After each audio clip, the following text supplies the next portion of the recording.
सभी संतगण, दर्शनम के सभी आचार्य श्री एवं प्राध्यापकगण और प्यारे ऋषि कुमार एवं सभी भक्तगण, जय स्वामीनारायण, जय सिया, जय श्री कृष्ण,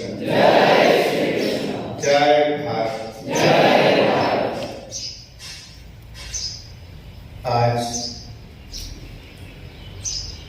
गुरु पूर्णिमा का मंगल अवसर है। पूरे भारतवर्ष में प्रत्येक क्षेत्र में गुरु पूर्णिमा महोत्सव होता है और मानना चाहिए, क्योंकि गुरु ऋण से मुक्त होना आसान नहीं है। माता पिता हमें भौतिक शरीर का जन्म देते हैं और गुरु हमें चैतन्य स्वरूप में प्रतिष्ठित करते हैं। गुरुओं के गुरु भी भगवान वेद व्यास है। वेद व्यास सिर्फ आचार्य नहीं है, वो भगवान है और आचार्य है। तो जैसे भगवान स्वामीनारायण सिर्फ सदगुरु नहीं, वो सदगुरु भी है और भगवान भी है। दोनों में एक सूक्ष्म फर्क है। भगवान वेद व्यास और परब्रह्म का चैतन्य अलग अलग है और भगवान परब्रह्म पुरुषोत्तम नारायण अपने संकल्प विशेष से भगवान वेद व्यास को अपना ऐश्वर्य देते हैं। तो उस ऐश्वर्य से भगवान वेद व्यास भगवत स्वरूप माने जाते हैं और कला अवतार माने जाते हैं।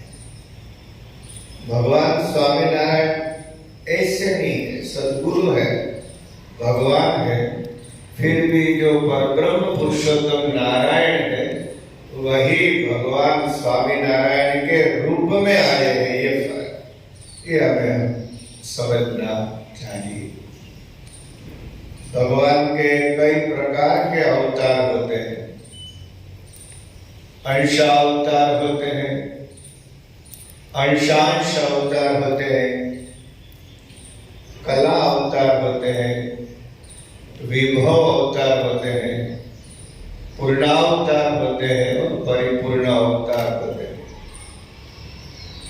जैसे कि भगवान विराट नारायण, तो विराट नारायण आखिर तो एक आत्मा है, परमात्मा नहीं, लेकिन सृष्टि के उत्पादन के लिए भगवान अपने ऐश्वर्य के महासागर से थोड़ा सा बुद्ध रूप ऐश्वर्य विराट को देते हैं, तो इसलिए वो अंशावतार माने जाते हैं।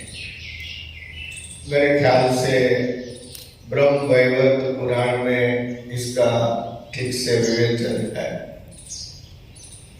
और वो विराट नारायण अपना जो ऐश्वर्य भगवान ने दिया उसमें से थोड़ा थोड़ा अंश ब्रह्मा जी आदि देवताओं को बांटते हैं, तो वे आगे की सृष्टि करने में समर्थ होते हैं।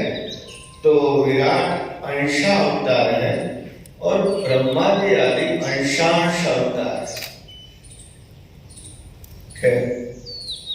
भगवान जब ज्ञान प्रवर्तन के लिए आते हैं या किसी में आवेश करते हैं तो कला अवतार माने जाते हैं। जैसे भगवान कपिल, भगवान वेद व्यास जी, ये सभी कला अवतार है।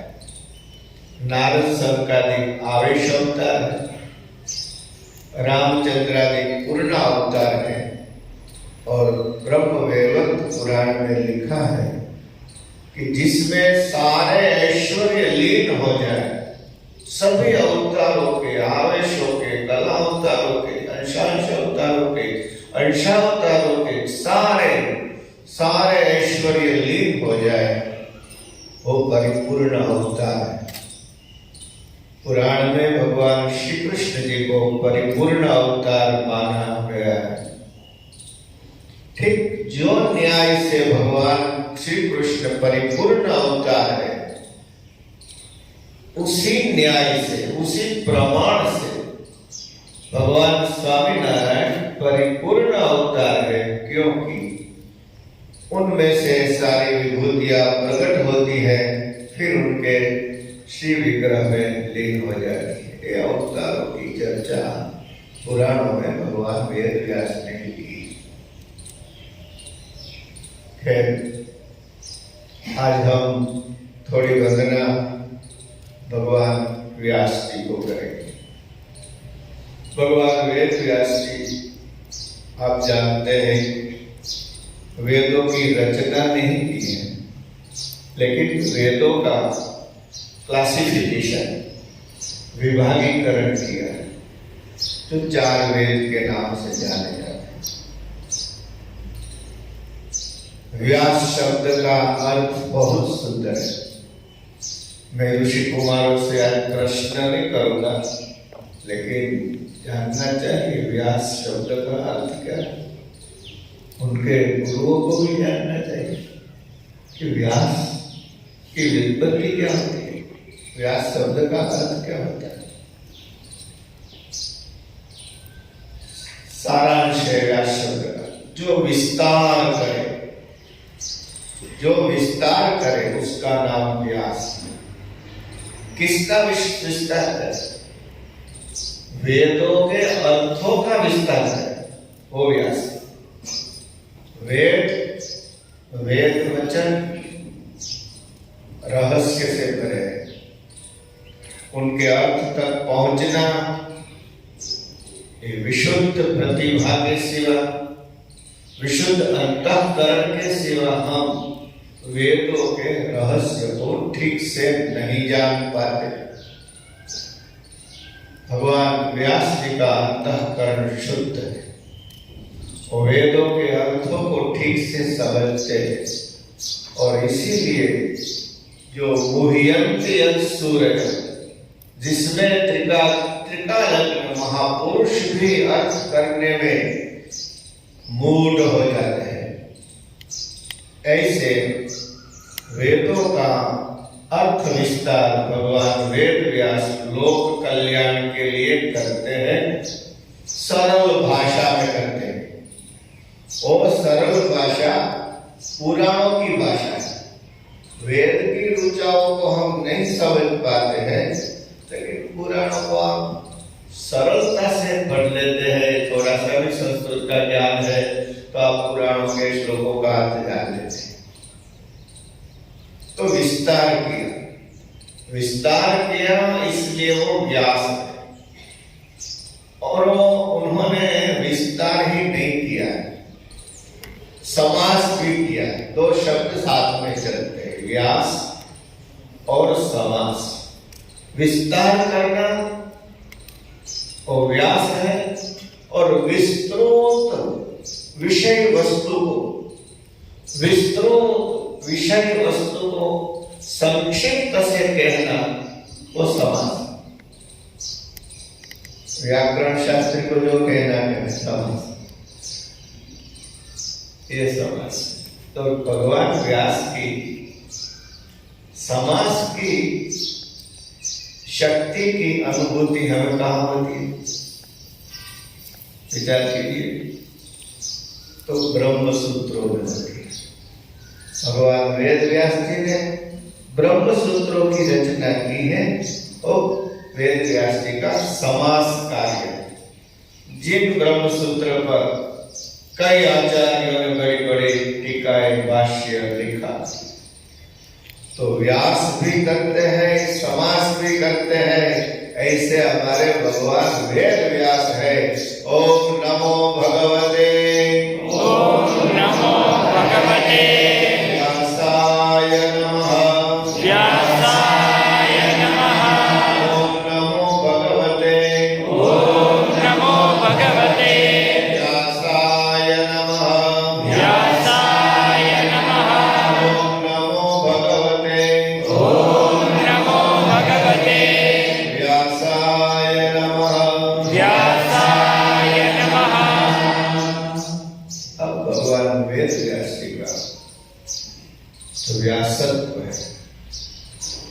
विस्तृत करने की जो क्षमता है उसकी थोड़ी विचारणा करेंगे।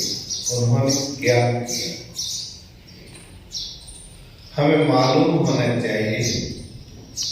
चारों वेद दो विषयों में विभाजित है। दो विषयों में देयर आर टू सब्जेक्ट्स, दो विषय, एक कर्मकांड है और एक उपासना कांड है। एक में कर्म है, दूसरे में ब्रह्म की उपासना है। कर्मकांड का बहुत बड़ा विस्तार है। प्रमाण में उपासना कांड 1/4 चौथे भाग का है। 3 भाग कर्मों का है। किन कर्मों का है? ये यज्ञ करो, ये यज्ञ करो, ये यज्ञ करो, ये यज्ञ करो, तरह तरह के यज्ञ। और वो यज्ञ में भी 3 प्रकार के यज्ञ हैं। 3 प्रकार के जीव। तमो गुण यज्ञ, राजस यज्ञ, सात्विक यज्ञ। 3 प्रकार के कर्म यज्ञ, तामस, राजस और सात्विक। सात्विक आश्चर्य होगा, सात्विक बहुत कम है। क्या लक्षण है? ठीक है ना? आप तो वैदिक कर्म का दी। सात्विक कम है, राजस तामस ज्यादा है। तो ये 3 प्रकार के यज्ञों का निरूपण भगवान नारायण ने किया है। क्यों किया है? 3 प्रकार के जीव हैं।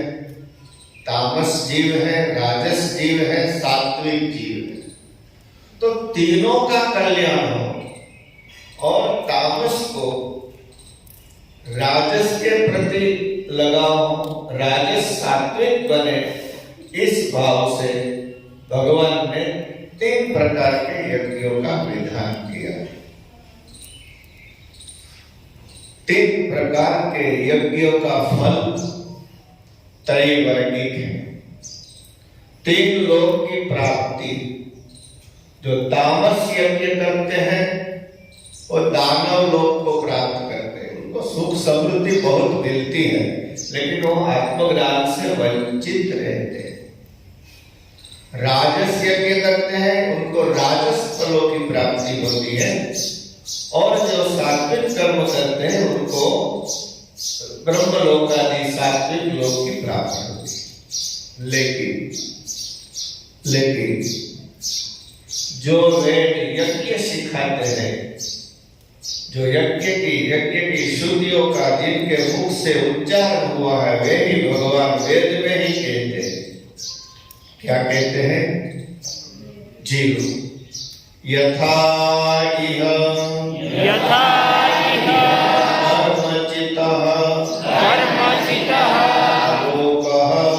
लोकः नश्यति तथैव अमुत्र पुण्यजितः लोकोऽपि नश्यति।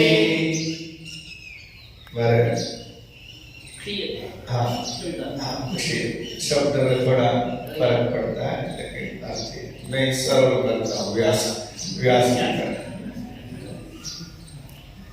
तो जिस तरह से इस पृथ्वी लोक का नाश होता है, जिस तरह से दानव लोक का नाश होता है, वैसे सत्य लोक का और स्वर्ग लोक का भी नाश हो जाता है। तो कोई लोक ऐसा है कि जिसका कभी नाश ही ना हो, तो वो भी है। तो उसके लिए क्या करेंगे? तो कर्मचित लोक के लिए आप जो यज्ञ आदि कर रहे हैं, वो यज्ञ आदि कर्म से ऊपर ब्रह्म आराधना साधन करो तो आपको शाश्वत सुख की प्राप्ति होगी। ये वेद ही बताए। इसलिए आप सब जानते हैं कि ब्रह्म सूत्र आते हैं, उपनिषद आते हैं, गीता जी आती है, ये सब इसके लिए आते हैं। तो ऐसे लोग की प्राप्ति यद गत्वा में निवर्तन, जहां जाने के बाद पुनरावर्तन नहीं लेता, ऐसा एक लोक और दिव्य लोक है जिसको हम भगवान का धाम कहते हैं। उस लोक की प्राप्ति इन कर्मों से नहीं होती। उसके लिए क्या करना है? अथातो ब्रह्म जिज्ञासा, अथातो ब्रह्म जिज्ञासा, अथातो ब्रह्म जिज्ञासा, अथातो ब्रह्म जिज्ञासा। देवों के आराधन को छोड़ो। देवों में रहकर के जो देवत्व प्रदान करते हैं, देवों में रह करके हमारे मनोरथों को पूर्ण करते हैं, ऐसे देवाधिदेव की आराधना करो। देव की आराधना से जितना ऐश्वर्य देव में है उतना ही आपको मिलेगा। लेकिन देव में जो देव विराजमान है, सर्वोपरि जिसको हम कहते हैं, देवाधिदेव जिसको हम कहते हैं, उसकी आराधना करोगे तो अपरिमित फल की प्राप्ति होगी। ब्रह्म आराधना का आरंभ हुआ और ब्रह्म आराधना की मीमांसा चली। तो वेद दो विषय में है, कर्मकांड और उपासना कांड। भगवान वेद व्यास जी ने पुराणों की रचना करके कर्मकांड का विस्तार किया, सरलीकरण किया। क्या सरलीकरण किया? देखिए, परिवर्तन होते ही रहते। आज गुरु जी आप अपने जी आप कृष्णनारायण जी जानते हैं कि श्रोत्र याग बहुत कम रहे। जितने भी याग होते हैं ज्यादा पौराणिक याग है या तो मिश्रित याग है। हाँ, स्मार्त। तो श्रोत है, स्मार्त है, श्रोत कम हो गया। लेकिन जो भीतर की भावना थी आराधन की, वो उसी तरह से उसमें विद्यमान है। रूप बदला है कर्म का। ये व्रत करो, ये मिलेगा, ये व्रत करो, ये मिलेगा, ये व्रत करो तो ये मिलेगा। हाँ, हमारे जितने गृहस्थ आचार्य लोग बैठे हैं, तो पति को वश में करना है तो कौन सा व्रत करना चाहिए? गुरु जी कहीं पत्नी को वश करने का व्रत है?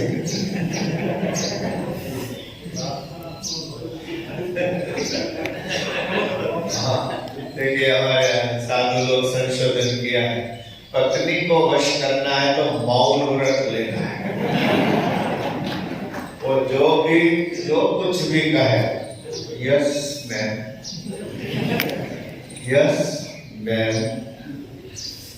और दूसरा क्या कहेगा? जय स्वामीनारायण। हाथ ऊंचा करो। जय स्वामीनारायण। काय पण के तो શું કહેવાનું? પત્ની વશ। तो पुराणों में तरह तरह के व्रत आए, लेकिन परम पद की प्राप्ति कराने वाले व्रत बहुत कम है। इसीलिए नारद जी की प्रेरणा से भगवान वेद व्यास जी ने श्रीमद् भागवत जी की रचना की, जो कर्मकांड ज्ञान कांड के साथ एक तीसरा विभाग, भक्ति मार्ग का विभाग भगवान वेद व्यास ने खोला। ये मार्ग खोला भगवान वेद व्यास। कर्म मार्ग था, ज्ञान मार्ग था, अब भक्ति मार्ग का द्वार भगवान वेद व्यास ने खोल दिया भागवत जी के माध्यम से। तो ये तीनों मार्ग, कर्म मार्ग, ज्ञान मार्ग और भक्ति मार्ग, विस्तार हुआ, इसलिए व्यास कहे जाते हैं। कितना बड़ा कार्य किया। भगत जी समझते हैं कुछ? आप समझते हैं मेरी बात को? आप तो ये नो સાંભળવું તે મને ફોટાના મોઢા ઉપરથી ખબર પડી જાય કે અત્યારે આ બરફ બારોબાર જાય છે। भगत जी समझने का है। हाँ, भक्ति मार्ग श्रेष्ठ है, भक्ति मार्ग का आराधन श्रेष्ठ है, ये भगवान वेद व्यास ने कहा। उससे पहले देखिए, वेद में से ही भगवान पतंजलि ने योग मार्ग का प्रदर्शन किया था। प्रदर्शन कपिल जी ने साख्य मार्ग का प्रवर्तन किया था। ऐसे कई मार्ग थे, लेकिन उपासना मार्ग जो व्यास ने किया वो नहीं था। इसलिए वेद व्यास जी ने ब्रह्म सूत्रों में कापिलों का, नैयायिकों का और योग मार्ग आदि सभी का, योग का खंडन बहुत कम मिलता है, लेकिन सबसे ऊपर ब्रह्म उपासना की चर्चा भगवान वेद व्यास ने की।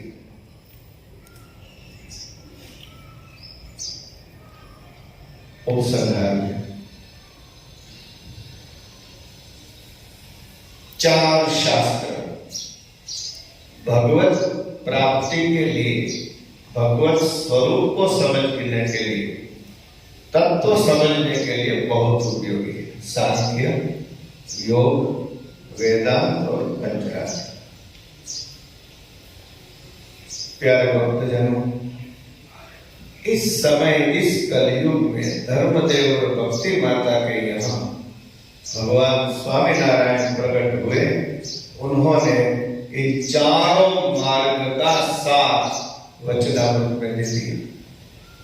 इसलिए वे सद्गुरु भी हैं और भगवान भी हैं।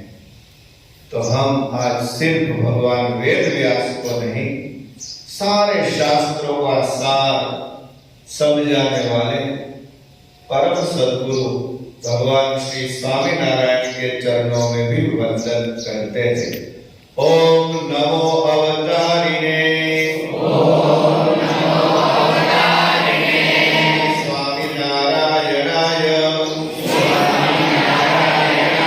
ओम नमो अवतारिणे, स्वामीनारायणाय।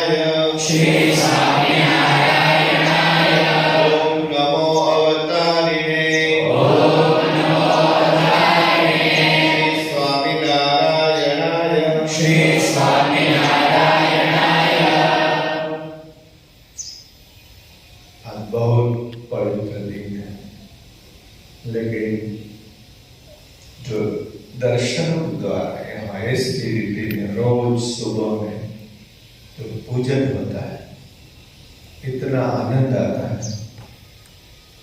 हम मानते हैं कि रोगदार पूर्णिमा के दिन सही गुरु पूर्णिमा का उत्सव इस यज्ञशाला में हो रहा है। आप सब साथ हैं।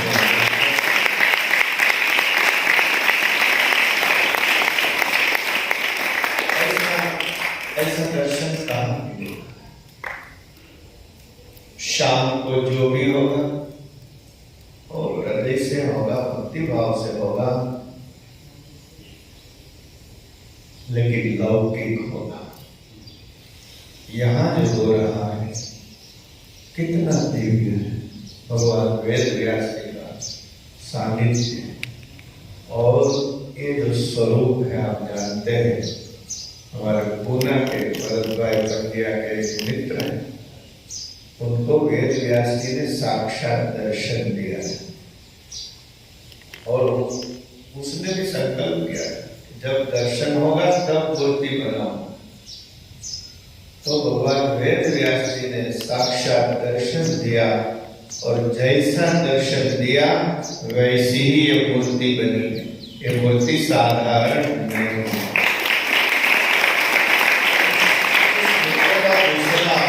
संकल्प था, मैं भगवान स्वामीनारायण का चित्र बनाऊंगा, लेकिन उनका भी मुझे दर्शन होना चाहिए। और वो साधना करते थे, संकल्प से कुछ नहीं होगा।